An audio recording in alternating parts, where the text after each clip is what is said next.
दिल्ली के उप मुख्यमंत्री और शिक्षा मंत्री मनीष सिसोदिया के घर पर और उसके साथ साथ 21 और जगहों पर सीबीआई ने आज रेड किया है। इस पूरे मामले पर हम बातचीत करेंगे आम आदमी पार्टी के नेता सौरभ भारद्वाज से। सबसे पहला और सीधा सवाल, लगातार आप लोगों पर भ्रष्टाचार के और घोटाले के आरोप लग रहे हैं, क्या कहेंगे आप? देखिए, ये जो सीबीआई की समस्या है वो ये समस्या है, ये न्यूयॉर्क टाइम्स का अखबार है, ये अमेरिका के अंदर छपता है, अंग्रेजी का अखबार है, ये दुनिया के सबसे प्रसिद्ध अखबारों के अंदर एक है, हिंदुस्तान में नहीं छपता।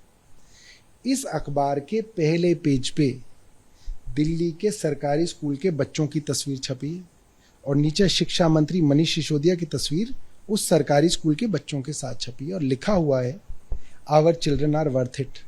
इसी पर मेरा आपसे सवाल है कि 2 आर्टिकल्स छपे हैं, न्यूयॉर्क टाइम्स में भी है, खलीज टाइम्स में भी है। इस पर बीजेपी कह रही है कि ये जिस राइटर ने लिखे हैं सेम अल्फाज दोनों ही आर्टिकल में है और खालिस्तानी ये राइटर हैं जिन्होंने ये लिखा है और खालिस्तानी राइटर के जरिए पैसे के दम पर आम आदमी पार्टी इस तरह के आर्टिकल्स छपवा रही है। इस पर क्या कहेंगे? अब आप ये समझिए, ये दुनिया का सबसे बड़ा अखबार है, ये देश का अखबार नहीं है।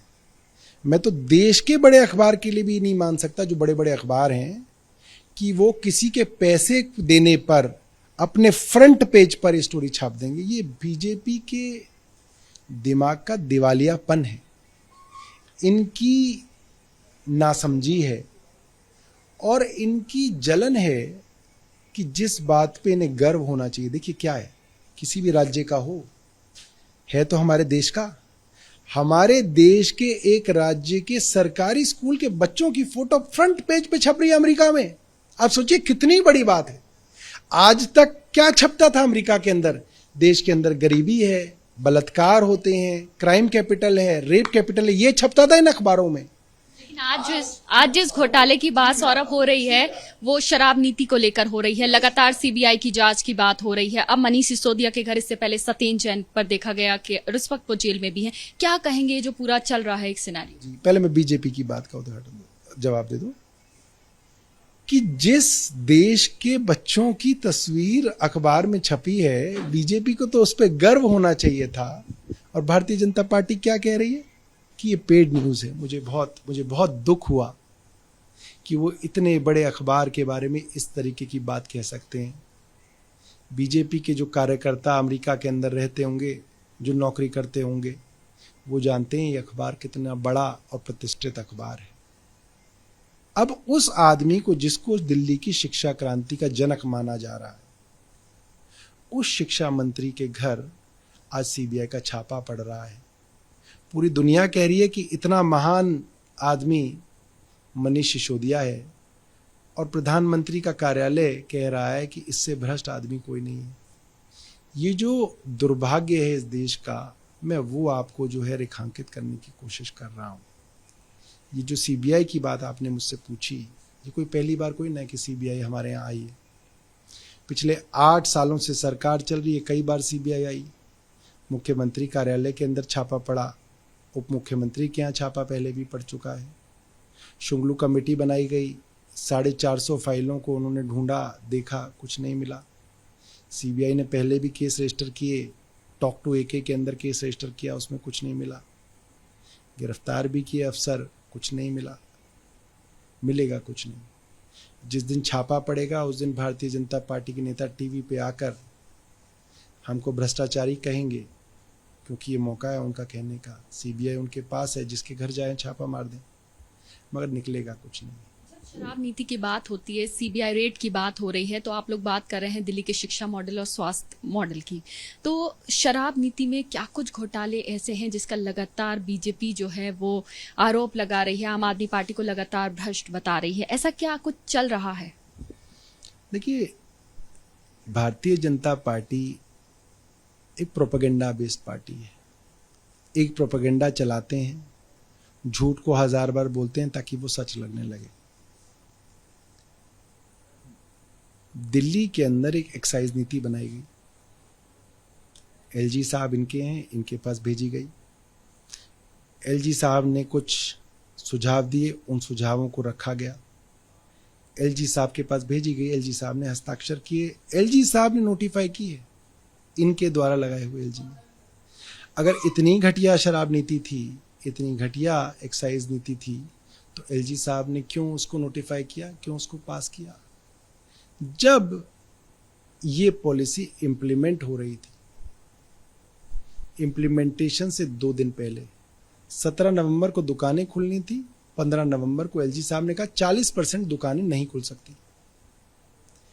जब लाइसेंसीज ने 9-9.5 हजार करोड़ रुपए के टेंडर भर दिए, 25% एक्साइज ड्यूटी सरकार के पास एडवांस में जमा कर दी 9.5 हजार करोड़ रुपए के हिसाब से, आप उनको कहेंगे 40% इलाके में आप खोल नहीं सकते दुकान, तो वो क्या करेगा? वो कोर्ट जाएगा। वो कोर्ट गए, कोर्ट ने कहा कि भाई ये तो बात बिल्कुल ठीक है, आपने इनको पूरी दिल्ली के बारे में कहा, आप इनको 40% एरिया के अंदर खोलने नहीं दे रहे हैं, इनकी एक्साइज ड्यूटी आप वापस कीजिए। वो वापस की गई, कोर्ट के आदेश पे वापस की गई। उसके अंदर कह रहे हैं कि साहब देखिए इन्होंने पैसा वापस कर दिया, आप उसकी दुकान खुलने नहीं देंगे तो उसको पैसा वापस करना ही पड़ेगा। अब आप उसको भ्रष्टाचार कह रहे हैं। दूसरी चीज क्या कहते हैं ये लोग? यू टर्न जो है लिया गया, ये एक्साइज पॉलिसी वापस ली गई, शराब नीति वापस ली गई, और उसके बाद इस तरह के बार बार आरोप जो है बीजेपी की तरफ से लगातार लगाए जा रहे हैं, इस पर क्या कुछ कहेंगे? देखिए, एक पॉलिसी एलजी साहब की कंसल्टेशन में बनी, 9.5 हजार करोड़ रुपए की रेवेन्यू की टेंडर्स आ गए। पहले 6,000 करोड़ रुपए रेवेन्यू होता था, 9.5 हजार करोड़ बढ़ गया, मतलब करीब करीब 30% के करीब ज्यादा। अब आपने 2 दिन पहले बोल दिया कि आप 40% इलाके में दुकान नहीं खोल सकते, तो वो पैसा वापस मांगेगा। जिस वेंडर ने लाइसेंस लिया उसका नुकसान होना शुरू हो गया, उन्होंने नुकसान के चलते अपने लाइसेंसेस सरेंडर करने शुरू कर दिए। अगर लाइसेंसेस को हजारों करोड़ रुपए का फायदा हो रहा होता तो वो लाइसेंसेस वापस नहीं करते, फिर तो कहते कि ये तो बहुत बढ़िया है, हम तो चलाएंगे, हजारों करोड़ का फायदा हो रहा है। उन्होंने अपने लाइसेंसेस सरेंडर किए हैं, ये ऑन रिकॉर्ड है। उसके बाद सीबीआई और ईडी से लाइसेंसेस को धमकाने का सिलसिला शुरू हुआ। ईओडब्ल्यू ने लाइसेंसेस को बुलाया, सीबीआई ने बुलाया, सबको डराया धमकाया गया कि तुमको जेल में डाला जाएगा। बाकियों ने भी लाइसेंसेस सरेंडर करने शुरू कर दिए। अब समस्या ये है सरकार की, जिस लाइसेंसी को सरकार ने 1 साल शॉप चलाने के लिए पैसे ले लिए, उसने सरेंडर कर दिया, उसके पैसे वापस हो गए।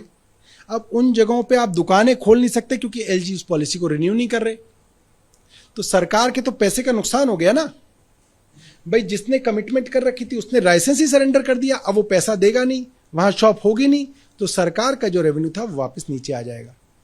और इसको और नीचे ना आए, क्योंकि एलजी रिन्यू भी नहीं कर रहे हैं पॉलिसी, 40% एरिया में खोलने में नहीं दे रहे हैं, लाइसेंस वापस कर रहे हैं, तो आपके पास क्या तरीका बच जाता है? आपके पास ये तरीका बच जाता है कि सारी पॉलिसी खत्म करके आप बोल दो कि हम सरकार खोल लेगी, क्योंकि सरकार के खोलने में तो कोई एतराज नहीं जता सकता। तो सरकार अब सारी जगह दुकानें खोल रही है ताकि वो रेवेन्यू हो सकता है 6,000 से 9,000 करोड़ ना जाए, मगर हो सकता है 6,000 से कम 5,000 करोड़ तो वो आ जाएगा, वरना वो रेवेन्यू जीरो हो जाएगा। हमारी ये जो शिक्षा स्वास्थ्य के लिए जो हमें पैसा खर्च करना पड़ता है, उसके लिए सरकार को रेवेन्यू चाहिए। वो रेवेन्यू जो जीरो होना है इनके चलते, सीबीआई और ईडी के चलते, उसको बचाने की कोशिश है। आज अभी भी वहां पर सीबीआई रेड चल रही, क्या लगता है क्या कुछ होने वाला है आगे? और हमने देखा कि आपके कुछ विधायक जो हैं वो पहुंचे वहां पर, उनके घर के बाहर, वहां पर उन लोगों ने थोड़ा हंगामा भी किया, प्रोटेस्ट करने की कोशिश की, हालांकि पुलिस ने उन लोगों को वहां से हटा दिया। क्या कहेंगे इस बारे में? क्या लगता है आगे क्या होने वाला है? अब मैं और मेरा दोस्त एक फिल्म देखने गए, उसने पूछा अब आगे क्या होगा? मैंने कहा ये तो जो स्क्रिप्ट राइटर ने लिखा होगा वही होगा, ऐसा तो है नहीं कि मैं जो चाहूंगा वो होगा। अब जो स्क्रिप्ट प्रधानमंत्री कार्यालय में लिखी गई है, उस स्क्रिप्ट में जिस जिस पात्र का जो जो रोल तय है वो रोल चलेगा। दिक्कत ये है कि इनके यहाँ के कुछ लोग हमसे भी बातचीत करते हैं तो हमें बता देते हैं मोटे तौर पे कि अब मोदी जी की कौन सी फिल्म रिलीज होने वाली। तो पहले सत्येंद्र जैन की फिल्म रिलीज होने वाली थी, तो हमने पहले ही बता दिया कि देखिए सत्येंद्र जैन को गिरफ्तार करेंगे। फिर टारगेट मनीष सिसोदिया थे, तो हमने बता दिया कि मनीष सिसोदिया को गिरफ्तार करेंगे। अब जो स्क्रिप्ट लिखी गई होगी वो होगा। अगर स्क्रिप्ट में लिखा होगा कि आज रात को अरेस्ट करना है तो आज रात को अरेस्ट करेंगे। अगर स्क्रिप्ट में लिखा हुआ कि भाई आज सीबीआई वापस आ जाएगी, 3 दिन प्रवक्ता भारतीय जनता पार्टी के आम आदमी पार्टी को पानी पी पी के गाली देंगे, उसके बाद सीबीआई दोबारा जाएगी और फिर गिरफ्तार करेगी, तो वैसा होगा। ये तो स्क्रिप्ट के ऊपर डिपेंड है। इसका सीबीआई से, मनीष सिसोदिया से, किसी से कोई लेना देना नहीं है।